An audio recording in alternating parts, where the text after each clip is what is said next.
ਖਬਰਾਂ ਦੀ ਬੁਲੇਟਿਨ ਦੇ ਸਪਾਂਸਰ ਨੇ ਰੀਮੈਕਸ ਦੇ ਰੀਅਲਟਰ ਗੁਰਜਿੰਦਰ ਸਿੰਘ ਰੰਧਾਵਾ, ਜਿਨ੍ਹਾਂ ਤੋਂ ਤੁਸੀਂ ਹਰ ਤਰੀਕੇ ਦੀ ਪ੍ਰਾਪਰਟੀ ਖਰੀਦ ਵੀ ਸਕਦੇ ਹੋ ਤੇ ਵੇਚ ਵੀ ਸਕਦੇ ਹੋ। ਰੀਅਲ एस्टेट ਦੀ ਦੁਨੀਆ ਦੇ ਵਿੱਚ ਮੰਨਿਆ ਪਰਮੰਨਿਆ ਨਾਮ ਤੇ ਇਹਨਾਂ ਦਾ ਮੋਬਾਈਲ ਨੰਬਰ ਹੈ ਜੀ 9163209444 ਤੇ ਹੁਣ ਪਹਿਲਾਂ ਪੇਸ਼ ਨੇ ਚੋਣਵੀਆਂ ਖਬਰਾਂ। चीन ने भारतीय विद्यार्थियों लिए खोले दरवाजे, 2 साल मगरों 1300 विद्यार्थियों को मिलिया वीज़ा। त्योहारों का सीजन शुरू होंदे ही फ्लाइट के किराए वधे और यात्रियों की गिणती विच भी काफ़ी होया वाधा। अमेरिका च कतल किए गए पंजाबी परिवार का शनिवार को होवेगा संस्कार, शक्की ने नहीं कबूलिया गुनाह। कैलीफोर्निया सिख परिवार कतलेआम रिहाई की भीख मंग रहा दोषी, कोर्ट ने एक भी नहीं सुनी। बाइडन 24 ਨੂੰ ਵਾਈਟ ਹਾਊਸ ਵਿੱਚ ਮਨਾਉਣਗੇ ਦੀਵਾਲੀ, ਟਰੰਪ ਮਨਾਉਣਗੇ 21 ਤਰੀਕ ਨੂੰ ਦੀਵਾਲੀ। ਅਮਰੀਕੀ ਰਾਸ਼ਟਰਪਤੀ ਬਾਈਡਨ ਤੇ ਟਰੰਪ ਨੂੰ ਜਨਤਾ ਨਹੀਂ ਕਰਦੀ ਪਸੰਦ, ਕਹਿੰਦੇ ਨੇ ਹੋਇਆ ਇੱਕ ਸਰਵੇ। ਆਸਟ੍ਰੇਲੀਆ 'ਚ ਭਾਰਤੀ ਵਿਦਿਆਰਥੀ ਤੇ ਹਮਲਾ, 11 ਵਾਰ ਮਾਰਿਆ ਚਾਕੂ, ਹਾਲਤ ਨਾਜ਼ੁਕ। ਯੂਕੇ ਵਿੱਚ 1 ਸਾਲ ਵਿੱਚ 100 ਤੋਂ ਵੱਧ ਪ੍ਰਵਾਸੀ ਬੱਚੇ ਹੋਏ ਲਾਪਤਾ। ਕੈਨੇਡਾ 'ਚ ਪੰਜਾਬੀ ਵਿਦਿਆਰਥੀ ਦੀ ਮਿਲੀ ਲਾਸ਼। ਤੇ ਹੁਣ ਇਹਨਾਂ ਖਬਰਾਂ ਦਾ ਵਿਸਥਾਰ ਤੇ ਕੁਝ ਹੋਰ ਖਬਰਾਂ।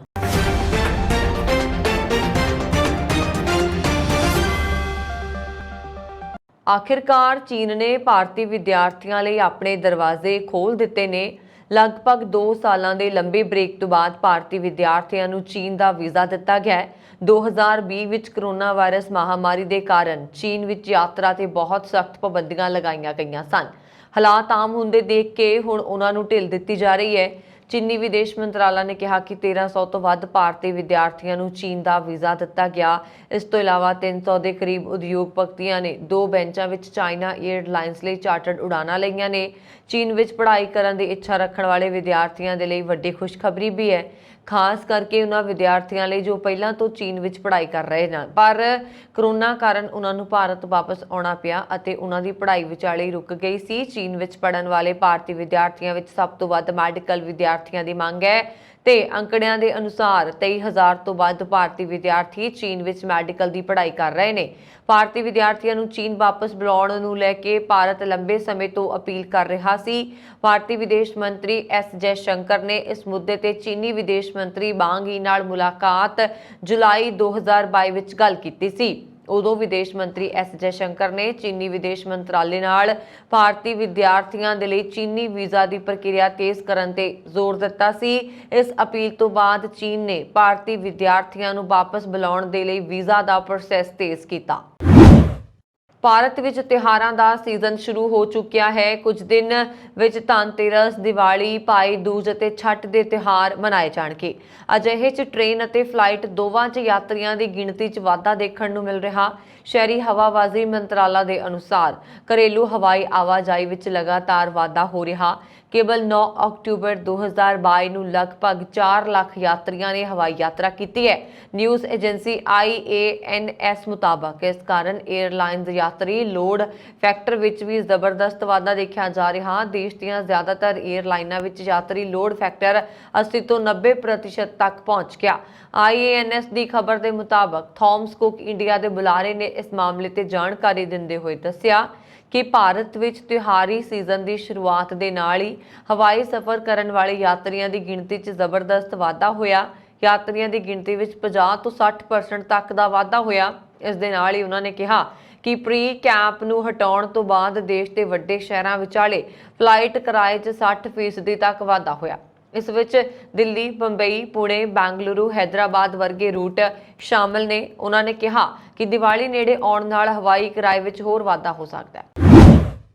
ਅਮਰੀਕਾ ਵਿੱਚ ਇਸ ਮਹੀਨੇ ਦੇ ਸ਼ੁਰੂ ਵਿੱਚ 8 ਮਹੀਨੇ ਦੀ ਬੱਚੀ ਸਮੇਤ ਪੰਜਾਬੀ ਮੂਲ ਦੇ ਸਿੱਖ ਪਰਿਵਾਰ ਨੂੰ ਅਗਵਾ ਕਰਕੇ ਕਤਲ ਕਰਨ ਦੇ ਇੱਕ ਮੁਲਜ਼ਮ ਨੇ ਵੀਰਵਾਰ ਨੂੰ ਆਪਣਾ ਗੁਨਾਹ ਕਬੂਲ ਨਹੀਂ ਕੀਤਾ। 8 ਮਹੀਨੇ ਦੀ ਅਰੂਹੀ ਢੇਰੀ ਉਸਦੇ ਮਾਤਾ-ਪਿਤਾ ਤੇ ਇੱਕ ਰਿਸ਼ਤੇਦਾਰ ਨੂੰ ਕਥਿਤ ਤੌਰ ਤੇ 3 ਅਕਤੂਬਰ ਨੂੰ ਯੀਸ਼ੂ ਸਲਗਾਡੋ ਨੇ ਬੰਦੂਕ ਦੀ ਨੋਕ ਤੇ ਅਗਵਾ ਕਰ ਲਿਆ ਸੀ। ਅਧਿਕਾਰੀਆਂ ਦਾ ਦੋਸ਼ ਹੈ ਕਿ ਸਲਗਾਡੋ, ਜੋ ਕਿ ਸਾਲ ਪਹਿਲਾਂ ਇੱਕ ਸਿੱਖ ਪਰਿਵਾਰ ਦੀ ਟਰੱਕ ਕੰਪਨੀ ਵਿੱਚ ਕੰਮ ਕਰਦਾ ਸੀ, ਨੇ ਅਗਵਾ ਹੋਣ ਦੇ 1 ਘੰਟੇ ਦੇ ਅੰਦਰ ਹੀ ਪਰਿਵਾਰ ਦਾ ਕਤਲ ਕਰ ਦਿੱਤਾ ਸੀ। ਉਹਨਾਂ ਦੀਆਂ ਲਾਸ਼ਾਂ ਅਗਵਾ ਕੀਤੇ ਜਾਣ ਤੋਂ 2 ਦਿਨ ਬਾਅਦ ਦੂਰ ਦਰਾਡੇ ਦੇ ਇਲਾਕੇ ਤੋਂ ਬਰਾਮਦ ਕੀਤੀਆਂ ਗਈਆਂ ਸਨ। KFSN TV ਨੇ ਦੱਸਿਆ ਕਿ 48 ਸਾਲਾ ਦੋਸ਼ੀ ਨੇ ਆਪਣਾ ਗੁਨਾਹ ਕਬੂਲ ਨਹੀਂ ਕੀਤਾ। ਉਸ ਦੇ ਅਗਲੇ ਮਹੀਨੇ ਤੋਂ ਮੁਕੱਦਮੇ ਦਾ ਸਾਹਮਣਾ ਕਰਨ ਦੀ ਸੰਭਾਵਨਾ ਹੈ ਅਤੇ ਉਹ ਇਸ ਸਮੇਂ ਜੇਲ੍ਹ ਵਿੱਚ ਹੈ। ਸਾਲਗਾਡੋ ਲਈ ਅਦਾਲਤ ਦੁਆਰਾ ਨਿਯੁਕਤ ਅਟਾਰਨੀ ਡਗਲਸ ਫੋਸਟਰ ਨੇ ਟਿੱਪਣੀ ਕਰਨ ਤੋਂ ਇਨਕਾਰ ਕਰ ਦਿੱਤਾ।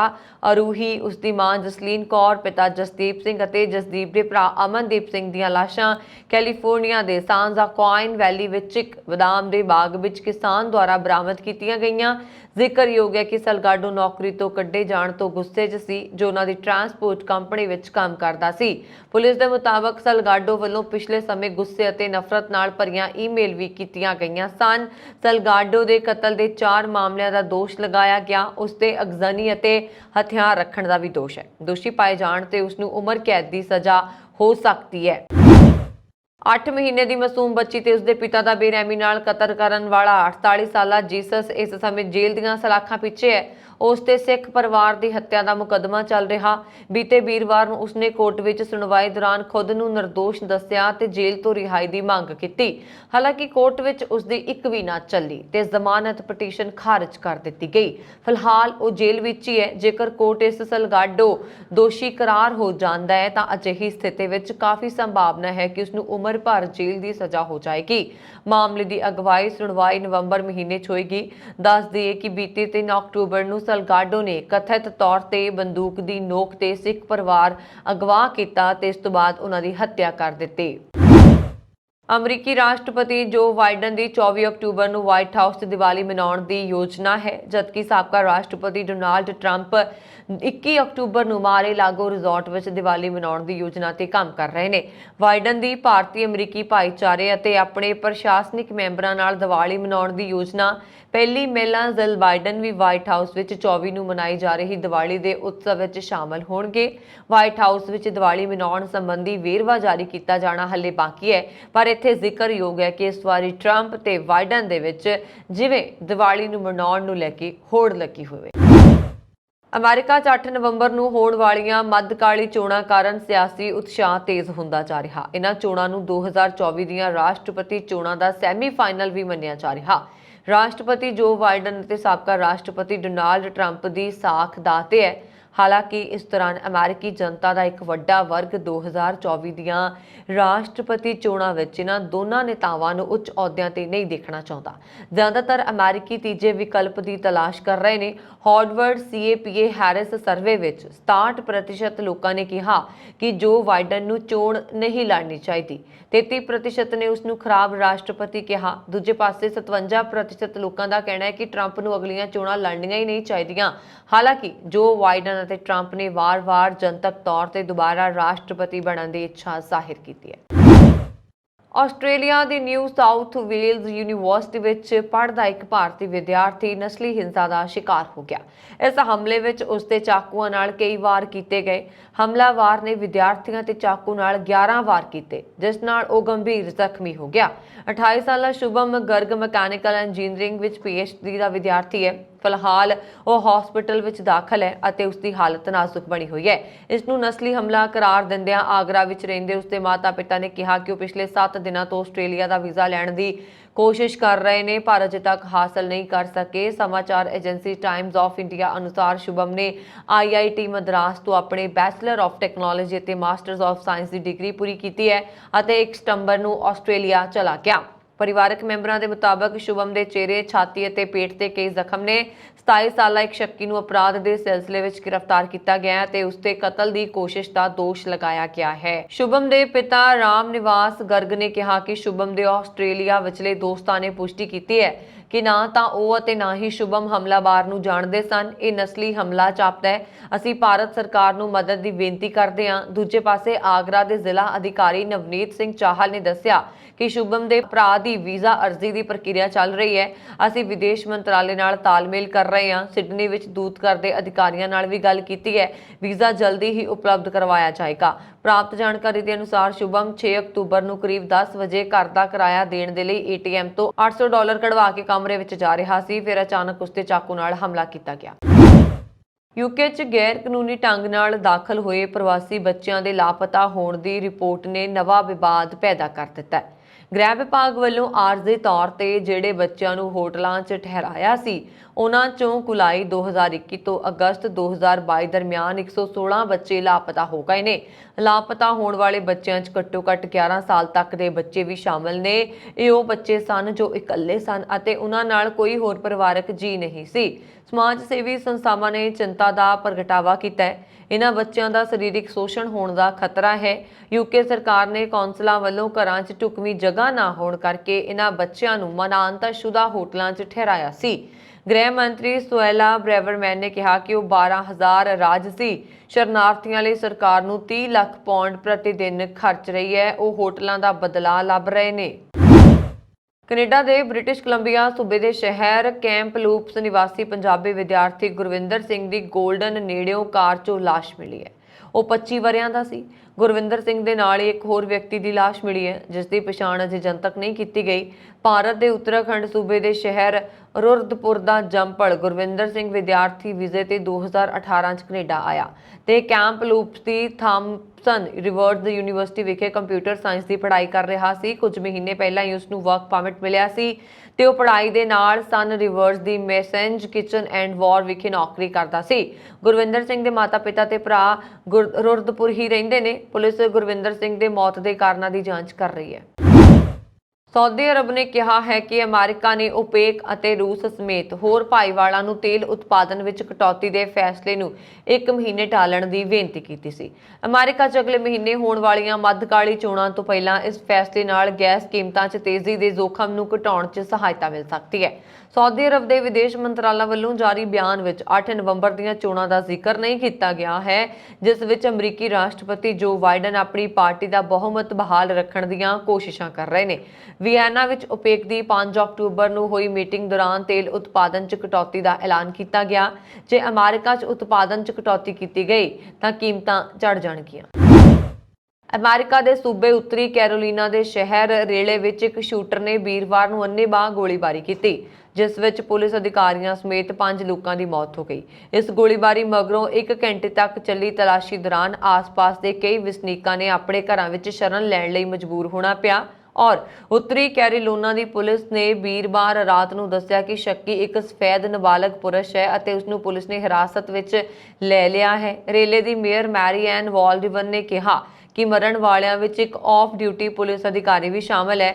ਰੌਲੇ ਪੁਲਿਸ ਲੈਫਟੀਨੈਂਟ ਜੇਸਨ ਨੇ ਦੱਸਿਆ ਕਿ ਵੀਰਵਾਰ ਨੂੰ ਗੋਲੀਬਾਰੀ ਦੇ ਕੁਝ ਘੰਟਿਆਂ ਦੇ ਬਾਅਦ ਸ਼ੱਕੀ ਨੂੰ ਰਾਤ 9:37 ਦੇ ਕਰੀਬ ਹਿਰਾਸਤ ਵਿੱਚ ਲੈ ਲਿਆ ਗਿਆ। ਉਸ ਦੀ ਪਛਾਣ ਅਤੇ ਉਮਰ ਜਾਰੀ ਨਹੀਂ ਕੀਤੀ ਗਈ। ਇਸ ਮੰਦਭਾਗੀ ਘਟਨਾ ਨੂੰ ਦੇਖਦੇ ਹੋਏ ਕਾਨੂੰਨ ਲਾਗੂ ਕਰਨ ਵਾਲਿਆਂ ਕਈ ਏਜੰਸੀਆਂ ਦੇ ਅਧਿਕਾਰੀਆਂ ਨੇ ਖੇਤਰ ਨੂੰ ਘੇਰ ਲਿਆ। ਜਦੋਂ ਪੁਲਿਸ ਸ਼ੂਟਰ ਦੀ ਭਾਲ ਕਰ ਰਹੇ ਸਨ ਤਾਂ ਸੜਕਾਂ ਬੰਦ ਕਰ ਦਿੱਤੀਆਂ ਗਈਆਂ ਅਤੇ ਨਿਵਾਸੀਆਂ ਨੂੰ ਅੰਦਰ ਰਹਿਣ ਦੀ ਚੇਤਾਵਨੀ ਦਿੱਤੀ ਗਈ ਸੀ। ਅਧਿਕਾਰੀਆਂ ਨੇ ਆਖਰਕਾਰ ਸ਼ੱਕੀ ਨੂੰ ਇੱਕ ਰਿਹਾਇਸ਼ ਵਿੱਚ ਘੇਰਾ ਪਾਇਆ। ਅਧਿਕਾਰੀਆਂ ਨੇ ਕਿਹਾ ਕਿ ਉਸਨੇ ਡਾਊਨਟਾਊਨ ਦੇ ਉੱਤਰ ਪੂਰਬ ਵਿੱਚ ਇੱਕ ਰਿਹਾਇਸ਼ੀ ਖੇਤਰ 'ਚ ਇੱਕ ਪੈਦਲ ਮਾਰਗ ਦੇ ਨਾਲ ਗੋਲੀਬਾਰੀ ਕੀਤੀ ਸੀ। ਕੈਲੀਫੋਰਨੀਆ ਦੀ 2 ਮਹੀਨੇ ਤੋਂ ਵੱਧ ਸਮਾਂ ਪਹਿਲਾਂ ਲਾਪਤਾ ਹੋਈ ਜ਼ੋਲਿਸਾ ਸਾਲਾ, ਜੋ ਕਿ 22 ਸਾਲਾ ਔਰਤ ਹੈ, ਦੀ ਲਾਸ਼ ਸੀਰਾ ਨੇਵਾਡਾ ਦੀਆਂ ਪਹਾੜੀਆਂ 'ਚ ਉਸਦੀ ਹਾਦਸਾਗ੍ਰਸਤ ਹੋਈ ਕਾਰ 'ਚੋਂ ਬਰਾਮਦ ਹੋਈ ਹੈ। ਜ਼ੋਲਿਸਾ ਨੂੰ ਆਖਰੀ ਵਾਰ 6 ਅਗਸਤ ਨੂੰ ਦੇਖਿਆ ਗਿਆ ਸੀ, ਜਿੱਥੇ ਉਹ ਇੱਕ ਸਮਾਗਮ ਵਿੱਚ ਮੌਜੂਦ ਸੀ। ਉਹ ਆਪਣਾ ਕੁਝ ਸਮਾਨ ਲੈਣ ਲਈ ਰਾਤ ਵੇਲੇ ਘਰ ਗਈ ਸੀ। ਪਰਿਵਾਰ ਨੇ 7 ਅਗਸਤ ਦੀ ਰਾਤ ਨੂੰ ਉਸਦੇ ਲਾਪਤਾ ਹੋਣ ਦੀ ਰਿਪੋਰਟ ਦਰਜ ਕਰਵਾਈ ਸੀ। ਕੁਝ ਦਿਨ ਉਸਦੀ ਭਾਲ ਕਰਨ ਉਪਰੰਤ ਪੁਲਿਸ ਨੇ ਕਿਹਾ ਸੀ ਕਿ ਉਹ ਇਸ ਮਾਮਲੇ ਨੂੰ ਅਪਰਾਧਕ ਮਾਮਲੇ ਵਜੋਂ ਨਜਿੱਠ ਰਹੀ ਹੈ। ਇਸ ਮਾਮਲੇ ਦੀ ਜਾਂਚ ਸੈਲਮਾ ਪੁਲਿਸ ਮੁਖੀ ਰੂਡੀ ਅਲਕਰਾਸ ਦੀ ਅਗਵਾਈ 'ਚ ਚੱਲ ਰਹੀ ਸੀ। ਓਨਟਾਰੀਓ ਵਿੱਚ 2 ਪੁਲਿਸ ਅਫਸਰਾਂ ਦਾ ਡਿਊਟੀ ਦੌਰਾਨ ਗੋਲੀਆਂ ਮਾਰ ਕੇ ਕਤਲ ਕਰ ਦਿੱਤਾ ਗਿਆ। ਇਹਨਾਂ ਤੇ ਗੋਲੀਆਂ ਚਲਾਉਣ ਵਾਲੇ ਹਮਰਾਬਾਲ ਦੀ ਵੀ ਮੌਤ ਹੋ ਚੁੱਕੀ ਹੈ। ਇਸ ਘਟਨਾ ਤੇ ਪ੍ਰਧਾਨ ਮੰਤਰੀ ਜਸਟਿਨ ਟਰੂਡੋ ਅਤੇ ਓਨਟਾਰੀਓ ਦੇ ਪ੍ਰੀਮੀਅਰ ਡਗ ਫੋਰਡ ਨੇ ਡੂੰਘੇ ਦੁੱਖ ਦਾ ਪ੍ਰਗਟਾਵਾ ਕਰਦਿਆਂ ਪੀੜਤ ਪਰਿਵਾਰਾਂ ਦੇ ਨਾਲ ਹਮਦਰਦੀ ਜ਼ਾਹਿਰ ਕੀਤੀ ਹੈ। ਕੈਨੇਡਾ ਦੀ ਵਿਰੋਧੀ ਧਿਰ ਕੰਜ਼ਰਵੇਟਿਵ ਪਾਰਟੀ ਨੇ ਆਪਣੇ 51 ਸੰਸਦੀ ਆਲੋਚਕਾਂ ਅਤੇ 20 ਸਹਾਇਕ ਆਲੋਚਕਾਂ ਦੀ ਸੂਚੀ ਜਾਰੀ ਕਰ ਦਿੱਤੀ ਹੈ, ਜਿਸ ਵਿੱਚ ਪਾਰਟੀ ਵੱਲੋਂ ਸਿੱਖ ਐਮਪੀ ਨੂੰ ਅਹਿਮ ਜ਼ਿੰਮੇਵਾਰੀ ਸੌਂਪੀ ਗਈ। ਅਲਬਰਟਾ ਤੋਂ ਕੰਜ਼ਰਵੇਟਿਵ ਐਮਪੀ ਜਸਰਾਜ ਸਿੰਘ ਹੱਲੜ ਨੂੰ ਵਿੱਤ ਆਲੋਚਕ ਚੁਣਿਆ ਗਿਆ, ਜਿਹੜੇ ਕਿ ਸੰਸਦ ਵਿੱਚ ਡਿਪਟੀ ਪੀਐਮ ਅਤੇ ਵਿੱਤ ਮੰਤਰੀ ਕ੍ਰਿਸਟੀਆ ਫਰੀਲੈਂਡ ਦਾ ਵਿਰੋਧ ਕਰਦੇ ਹੋਏ ਨਜ਼ਰ ਆਉਣਗੇ। ਐਲਬਰਟਾ ਦੀ ਨਵੀਂ ਪ੍ਰੀਮੀਅਰ ਡੈਨੀਅਲ ਸਮਿਥ ਨੇ ਸਹੁੰ ਚੁੱਕਦਿਆਂ ਹੀ ਤਿੱਖੇ ਬਿਆਨ ਦੇਣੇ ਸ਼ੁਰੂ ਕਰ ਦਿੱਤੇ ਅਤੇ ਸੂਬੇ ਦੀ ਮੁੱਖ ਸਿਹਤ ਅਫਸਰ ਨੂੰ ਅਹੁਦੇ ਤੋਂ ਹਟਾਉਣ ਦਾ ਇਸ਼ਾਰਾ ਵੀ ਕੀਤਾ। ਉਹਨਾਂ ਨੇ ਕਿਹਾ ਕਿ ਮਹਾਮਾਰੀ ਦੌਰਾਨ ਸਭ ਤੋਂ ਵੱਧ ਵਿਤਕਰਾ ਟੀਕੇ ਨਾ ਲਗਵਾਉਣ ਵਾਲਿਆਂ ਨਾਲ ਹੋਇਆ, ਜੋ ਬਿਲਕੁਲ ਨਹੀਂ ਸੀ ਹੋਣਾ ਚਾਹੀਦਾ। ਕੋਰੋਨਾ ਬੰਦਿਸ਼ਾਂ ਦੌਰਾਨ ਉਸ ਵੇਲੇ ਦੇ ਪ੍ਰੀਮੀਅਰ ਜੈਸਨ ਦੀ ਸਖਤ ਸ਼ਬਦਾਂ ਵਿੱਚ ਨਿਖੇਧੀ ਕਰ ਚੁੱਕੀ ਡੈਨੀਅਲ ਨੇ ਕਿਹਾ ਕਿ ਕਿਸੇ ਵੀ ਪ੍ਰੀਮੀਅਰ ਨੂੰ ਸਾਰਥਕ ਕਦਮ ਉਠਾਉਣ ਲਈ ਕੁਝ ਸਮਾਂ ਚਾਹੀਦਾ ਹੈ ਅਤੇ ਆਉਣ ਵਾਲੇ ਸਮੇਂ ਵਿੱਚ ਐਲਬਰਟਾ ਦੇ ਹੈਲਥ ਕੇਅਰ ਸੈਕਟਰ ਵਿੱਚ ਵੱਡੀਆਂ ਤਬਦੀਲੀਆਂ ਕੀਤੀਆਂ ਜਾਣਗੀਆਂ। ਉਹਨਾਂ ਨੇ ਕਿਹਾ ਕਿ ਐਲਬਰਟਾ ਵਿੱਚ ਵੈਕਸੀਨੇਸ਼ਨ ਦੀ ਕੋਈ ਸ਼ਰਤ ਲਾਗੂ ਨਹੀਂ, ਜਿਸ ਰਾਹੀਂ ਹੈਲਥ ਕੇਅਰ ਸੈਕਟਰ ਵਿੱਚ ਨਵੇਂ ਮੁਲਜ਼ਮ ਨੂੰ ਲਿਆਂਦਾ ਜਾ ਸਕਦਾ ਹੈ। ਇੱਥੇ ਦੱਸਣਾ ਬਣਦਾ ਹੈ ਕਿ ਪਿਛਲੇ ਸਾਲ ਐਲਬਰਟਾ ਸਰਕਾਰ ਵੱਲੋਂ ਸਾਰੇ ਸਿਹਤ ਮੁਲਾਜ਼ਮਾਂ ਨੂੰ ਕੋਰੋਨਾ ਵੈਕਸੀਨ ਲਗਵਾਉਣ ਦੇ ਹੁਕਮ ਦਿੱਤੇ ਗਏ ਸੀ, ਪਰ ਬਾਅਦ ਵਿੱਚ ਇਹ ਹੁਕਮ ਵਾਪਸ ਲੈ ਲਏ ਗਏ। ਡੈਨੀਅਲ ਸਮਿਥ ਨੇ ਆਖਿਆ ਕਿ ਉਹ ਆਪਣੇ ਅਹੁਦੇ ਦੀ ਵਰਤੋਂ ਲੋਕਾਂ ਹੱਕਾਂ ਦੀ ਰਾਖੀ ਵਾਸਤੇ ਕਰਨਗੇ ਤੇ ਲੋੜਵੰਦਾਂ ਵੱਲ ਸਭ ਤੋਂ ਵੱਧ ਧਿਆਨ ਦਿੱਤਾ ਜਾਏਗਾ। रूस ਅਤੇ ਯੂਕਰੇਨ ਦੀ ਜੰਗ ਲੰਮੇ ਸਮੇਂ ਤੋਂ ਜਾਰੀ ਹੈ, ਪਰ ਇਨੀ ਦਿਨੀ ਰੂਸ ਵੱਲੋਂ ਖਤਰਨਾਕ ਮਿਜ਼ਾਈਲਾਂ ਦਾਗੀਆਂ ਜਾ ਰਹੀਆਂ ਨੇ, ਜਿਨ੍ਹਾਂ ਵਿੱਚ ਯੂਕਰੇਨ ਦਾ ਵੱਡਾ ਜਾਨੀ ਤੇ ਮਾਲੀ ਨੁਕਸਾਨ ਹੋ ਰਿਹਾ। ਉਧਰ ਕੈਨੇਡਾ, ਅਮਰੀਕਾ ਸਣੇ ਨਾਟੋ ਦੇਸ਼ਾਂ ਵੱਲੋਂ ਇਸ ਮੁੱਦੇ ਨੂੰ ਲੈ ਕੇ ਰੂਸੀ ਰਾਸ਼ਟਰਪਤੀ ਪੁਤਿਨ ਦੀ ਰਾਜਕੀ ਨਿੰਦਾ ਕੀਤੀ ਜਾ ਰਹੀ ਹੈ। ਇਹ ਦੇਸ਼ ਇਸ ਜੰਗ ਵਿੱਚ ਯੂਕਰੇਨ ਦਾ ਸਮਰਥਨ ਕਰਨ ਲਈ ਉਸ ਨੂੰ ਫੌਜੀ ਸਾਜ਼ੋ ਸਮਾਨ ਵੀ ਮੁਹੱਈਆ ਕਰਵਾ ਰਹੇ ਨੇ। ਇਸ ਦੇ ਵਿਚਕਾਰ ਕੈਨੇਡਾ ਨੇ 40 ਫੌਜੀ ਇੰਜੀਨੀਅਰ ਪੋਲੈਂਡ ਭੇਜਣ ਦਾ ਐਲਾਨ ਕੀਤਾ, ਜੋ ਕਿ ਯੂਕਰੇਨੀ ਫੌਜੀਆਂ ਨੂੰ ਸਿਖਲਾਈ ਮੁਹੱਈਆ ਕਰਵਾਉਣਗੇ। ਪਾਕਿਸਤਾਨ ਵਿੱਚ ਲੋਕਾਂ ਨਾਲ ਭਰੀ ਬੱਸ ਨੂੰ ਅੱਗ ਲੱਗ ਗਈ। ਇਸ ਘਟਨਾ ਵਿੱਚ 12 ਬੱਚਿਆਂ ਸਮੇਤ 18 ਲੋਕਾਂ ਦੀ ਮੌਤ ਹੋ ਗਈ। ਅਧਿਕਾਰੀਆਂ ਅਤੇ ਬਚਾਅ ਕਰਮਚਾਰੀਆਂ ਨੇ ਵੀਰਵਾਰ ਨੂੰ ਇਹ ਜਾਣਕਾਰੀ ਦਿੱਤੀ। ਇਸ ਸਾਲ ਪਾਕਿਸਤਾਨ ਵਿੱਚ ਮੌਨਸੂਨ ਦੌਰਾਨ ਭਾਰੀ ਮੀਂਹ ਕਾਰਨ ਆਮ ਜਨਜੀਵਨ ਬੁਰੀ ਤਰ੍ਹਾਂ ਪ੍ਰਭਾਵਿਤ ਹੋਇਆ। ਦੇਸ਼ ਦਾ 1/3 ਹਿੱਸਾ ਹੜ੍ਹ ਦੇ ਪਾਣੀ ਵਿੱਚ ਡੁੱਬ ਗਿਆ। 80 ਲੱਖ ਲੋਕ ਬੇਘਰ ਹੋ ਗਏ। ਦੱਸਿਆ ਜਾ ਰਿਹਾ ਕਿ ਇਹ ਬੱਸ ਹੜ੍ਹ ਰਾਹਤ ਕੈਂਪਾਂ ਤੋਂ ਘਰ ਪਰਤ ਰਹੀ ਸੀ ਅਤੇ ਰਸਤੇ ਵਿੱਚ ਇਸ ਬੱਸ ਨੂੰ ਅੱਗ ਲੱਗ ਗਈ। ਅੱਗ ਲੱਗਣ ਦੇ ਕਾਰਨਾਂ ਬਾਰੇ ਅਜੇ ਕੋਈ ਜਾਣਕਾਰੀ ਨਹੀਂ ਮਿਲੀ। रूस ਦੇ ਰਾਜਧਾਨੀ ਮਾਸਕੋ ਤੋਂ ਆ ਰਹੇ ਜਹਾਜ਼ ਵਿੱਚ ਬੰਬ ਹੋਣ ਦੀ ਸੂਚਨਾ ਮਿਲਣ ਨਾਲ ਸ਼ੁੱਕਰਵਾਰ ਸਵੇਰੇ ਹਲਚਲ ਮਚ ਗਈ। ਜਹਾਜ਼ ਦੇ ਦਿੱਲੀ ਵਿੱਚ ਲੈਂਡਿੰਗ ਤੋਂ ਬਾਅਦ ਸਾਰੇ ਚਾਲਕ ਦਲ ਦੇ ਮੈਂਬਰਾਂ ਅਤੇ ਜਹਾਜ਼ਾਂ ਵਿੱਚ ਸਵਾਰ ਸਾਰੇ ਯਾਤਰੀਆਂ ਨੂੰ ਸੁਰੱਖਿਅਤ ਉਤਾਰ ਲਿਆ ਗਿਆ। ਕੁੱਲ 386 ਯਾਤਰੀਆਂ ਅਤੇ ਚਾਲਕ ਦਲ ਦੇ 16 ਮੈਂਬਰਾਂ ਨੂੰ ਜਹਾਜ਼ ਤੋਂ ਸੁਰੱਖਿਅਤ ਉਤਾਰ ਲਿਆ ਗਿਆ। ਦਿੱਲੀ ਪੁਲਿਸ ਦੇ ਅਨੁਸਾਰ ਧਿਆਨ ਨਾਲ ਜਾਂਚ ਕਰਨ ਤੋਂ ਬਾਅਦ ਬੰਬ ਦੀ ਜਾਣਕਾਰੀ ਨੂੰ ਅਫਵਾਹ ਕਰਾਰ ਦਿੱਤਾ ਗਿਆ।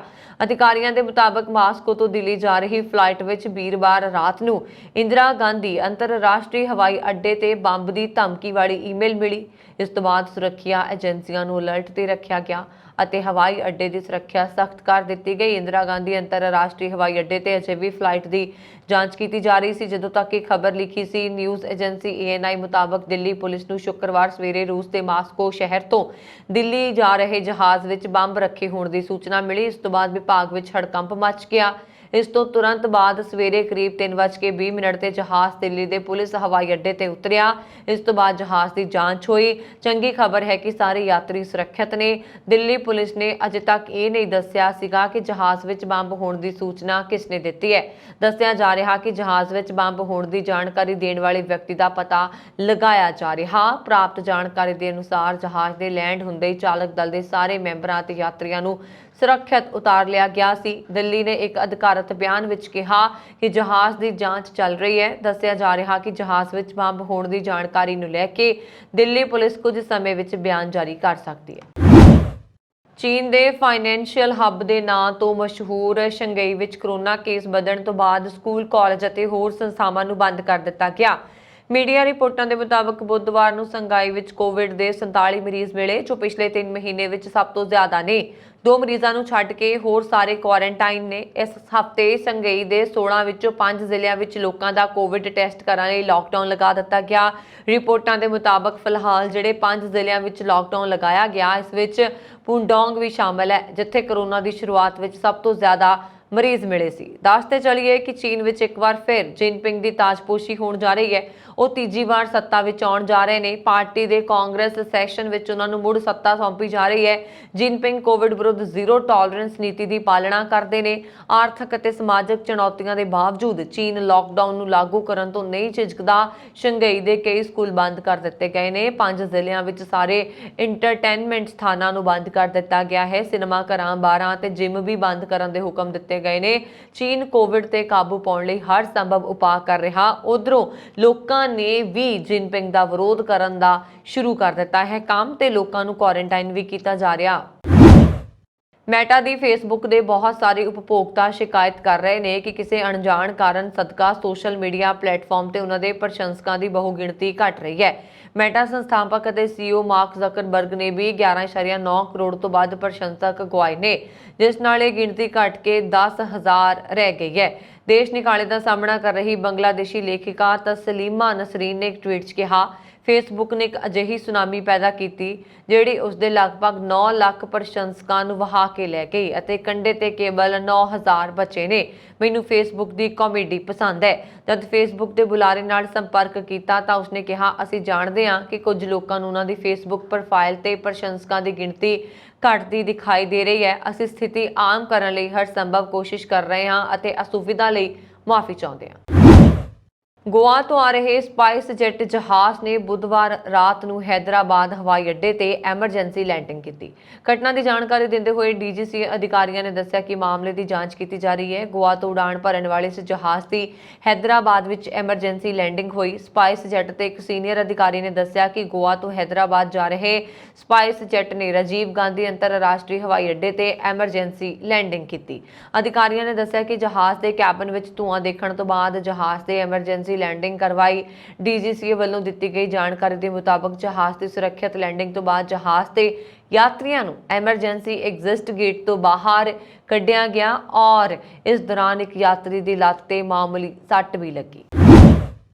ਡੇਰਾ ਸੱਚਾ ਸੌਦਾ ਸਿਰਸਾ ਦੇ ਮੁਖੀ ਗੁਰਮੀਤ ਰਾਮ ਰਹੀਮ ਸਿੰਘ ਨੂੰ ਦੀਵਾਲੀ ਤੋਂ ਪਹਿਲਾਂ 40 ਦਿਨਾਂ ਦੀ ਪੈਰੋਲ ਮਿਲ ਗਈ ਹੈ। ਡੇਰਾ ਮੁਖੀ ਨੂੰ ਪੈਰੋਲ ਮਿਲਣ ਤੇ ਡੇਰਾ ਸ਼ਰਧਾਲੂਆਂ ਲਈ ਇਹ ਕਿਸੇ ਤਿਉਹਾਰ ਤੋਂ ਘੱਟ ਨਹੀਂ ਹੈ। ਇਸ ਸਮੇਂ ਡੇਰਾ ਮੁਖੀ ਸੁਨਾਰੀਆ ਜੇਲ੍ਹ ਵਿੱਚ ਬੰਦ ਨੇ। ਇਸ ਵਾਰ 24 ਅਕਤੂਬਰ ਦੀ ਦੀਵਾਲੀ ਦਾ ਤਿਉਹਾਰ ਡੇਰਾ ਸ਼ਰਧਾਲੂਆਂ ਲਈ ਖਾਸ ਹੋਏਗਾ। ਉਧਰ ਡੇਰੇ ਦੇ ਬੁਲਾਰੇ ਜਤਿੰਦਰ ਇੰਸਾ ਦਾ ਕਹਿਣਾ ਹੈ ਕਿ ਜਦੋਂ ਵੀ ਕੋਈ ਇਵੈਂਟ ਜਿਵੇਂ ਕਿ 23 ਸਤੰਬਰ ਹੈ ਜਾਂ ਕੋਈ ਭੰਡਾਰਾ ਆਉਂਦਾ ਹੈ ਤਾਂ ਸਾਧ ਸੰਗਤ ਨੂੰ ਇੱਛਾ ਹੁੰਦੀ ਹੈ ਕਿ ਗੁਰੂ ਜੀ ਉਸ ਮੌਕੇ ਉਹਨਾਂ ਵਿਚਕਾਰ ਹੋਣ। ਇਸ ਵਾਰ ਸੰਗਤ ਦੀ ਇੱਛਾ ਪੂਰੀ ਹੋ ਗਈ ਹੈ।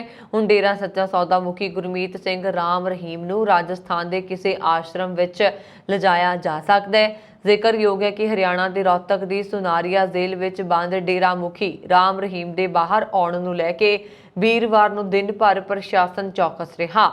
12 ਮਈ 2021 ਨੂੰ ਸਿਹਤ ਖਰਾਬ ਹੋਣ ਕਾਰਨ ਡੇਰਾ ਮੁਖੀ ਨੂੰ ਇਲਾਜ ਲਈ PGI ਲਿਆਂਦਾ ਗਿਆ। 17 ਮਈ 2021 ਨੂੰ ਡੇਰਾ ਮੁਖੀ ਨੂੰ ਉਸਦੀ ਮਾਂ ਨੂੰ ਮਿਲਣ ਦੇ ਲਈ ਇੱਕ ਦਿਨ ਲਈ ਪੈਰੋਲ ਮਿਲੀ। 3 ਜੂਨ 2021 ਨੂੰ ਡੇਰਾ ਮੁਖੀ ਨੂੰ ਇਲਾਜ ਲਈ PGI MS ਲਿਆਂਦਾ ਗਿਆ। ਇਸ ਤੋਂ ਬਾਅਦ 8 ਜੂਨ 2021 ਨੂੰ ਉਸ ਨੂੰ ਇਲਾਜ ਲਈ ਗੁਰੂਗ੍ਰਾਮ ਦੇ ਮੈਦਾਂਤਾ ਹਸਪੀਟਲ ਲਿਆਂਦਾ ਗਿਆ ਤੇ ਉਸ ਤੋਂ ਵੀ ਕਈ ਵਾਰ ਬਾਅਦ ਰਾਮ ਰਹੀਮ ਬਾਹਰ ਆ ਚੁੱਕੇ ਨੇ। ਉਡਣ ਵਾਲੀ ਕਾਰ ਜਾਂ ਫਲਾਈਂਗ ਕਾਰ ਦੀ ਲੰਬੇ ਸਮੇਂ ਤੋਂ ਚਰਚਾ ਹੁੰਦੀ ਰਹੀ ਹੈ। ਵੱਧਦੀ ਆਬਾਦੀ ਤੇ ਵਾਹਨਾਂ ਦੀ ਵਜ੍ਹਾ ਨਾਲ ਸੜਕ ਤੇ ਵਧਣ ਵਾਲੇ ਦਬਾਅ ਦੇ ਚੱਲਦੇ ਲੋਕ ਇਸ ਤਰ੍ਹਾਂ ਦੀ ਵਹੀਕਲ ਤੇ ਮਾਰਕੀਟ ਵਿੱਚ ਆਉਣ ਦੀ ਉਮੀਦ ਕਰਦੇ ਨੇ। ਹੁਣ ਇਹ ਸੁਪਨਾ ਸਾਕਾਰ ਹੁੰਦਾ ਦਿਖ ਰਿਹਾ। ਇਲੈਕਟ੍ਰਿਕ ਵਾਹਨ ਬਣਾਉਣ ਵਾਲੀ ਚੀਨ ਦੀ ਕੰਪਨੀ ਸਪੈਂਗ ਇੰਕ ਵੱਲੋਂ ਬਣਾਈ ਉਡਾਣ ਵਾਲੀ ਕਾਰ ਨੇ ਦੁਬਈ ਵਿੱਚ ਪਹਿਲੀ ਵਾਰ ਜਨਤਕ ਤੌਰ ਤੇ ਉਡਾਣ ਭਰੀ। ਇਹ ਡਿਵੈਲਪਮੈਂਟ ਕਾਫੀ ਅਹਿਮ ਹੈ ਕਿਉਂਕਿ ਕੰਪਨੀ ਇੰਟਰਨੈਸ਼ਨਲ ਮਾਰਕੀਟ ਵਿੱਚ ਇਸ ਇਲੈਕਟ੍ਰਿਕ 에ਅਰਕ੍ਰਾਫਟ ਨੂੰ ਲਾਂਚ ਕਰਨ ਦੀ ਤਿਆਰੀ ਵਿੱਚ ਹੈ। ਦੁਬਈ ਵਿੱਚ ਚਾਲ ਕਰ ਰਹਿਤ ਇਲੈਕਟ੍ਰਿਕ 에ਅਰਕ੍ਰਾਫਟ ਨੇ 90 ਮਿੰਟ ਤੱਕ ਉਡਾਣ ਭਰੀ। ਉਡਾਣ ਵਾਲੀ ਕਾਰ ਬਣਾਉਣ ਵਾਲੀ ਕੰਪਨੀ ਨੇ ਇਸ ਨੂੰ ਜਨਤਕ ਫਲਾਈਟ ਨੂੰ ਅਗਲੀ ਪੀੜ੍ਹੀ ਦੀਆਂ ਕਾਰਾਂ ਲਈ ਮਹੱਤਵਪੂਰਨ ਬੇਸ ਕਰਾਰ ਦਿੱਤਾ। ਐਕਸਪੈਂਗ 에ਅਰਹੌਟ ਦੇ ਜਨਰਲ ਮੈਨੇਜਰ ਮਿਨ ਗੁਆਨ ਨੇ ਕਿਹਾ ਕਿ ਅਸੀਂ ਹੌਲੀ-ਹੌਲੀ ਇੰਟਰਨੈਸ਼ਨਲ ਮਾਰਕੀਟ ਵੱਲ ਵਧ ਰਹੇ ਹਾਂ। ਉਹਨਾਂ ਨੇ ਇਸ ਟ੍ਰਾਇਲ ਲਈ ਦੁਬਈ ਨੂੰ ਚਲੇ ਜਾਣ ਦੀ ਵੀ ਵਜ੍ਹਾ ਦੱਸੀ ਹੈ ਔਰ ਚੁਣੇ ਕਿਉਂ ਗਿਆ ਦੁਬਈ ਨੂੰ। ਇਸ ਲਈ ਉਹਨਾਂ ਨੇ ਕਿਹਾ ਹੈ ਕਿ ਦੁਬਈ ਇਸ ਲਈ ਚੁਣਿਆ ਗਿਆ ਕਿਉਂਕਿ ਦੁਬਈ ਦੁਨੀਆ ਦਾ ਸਭ ਤੋਂ ਇਨੋਵੇਟਿਵ ਸ਼ਹਿਰ ਹੈ।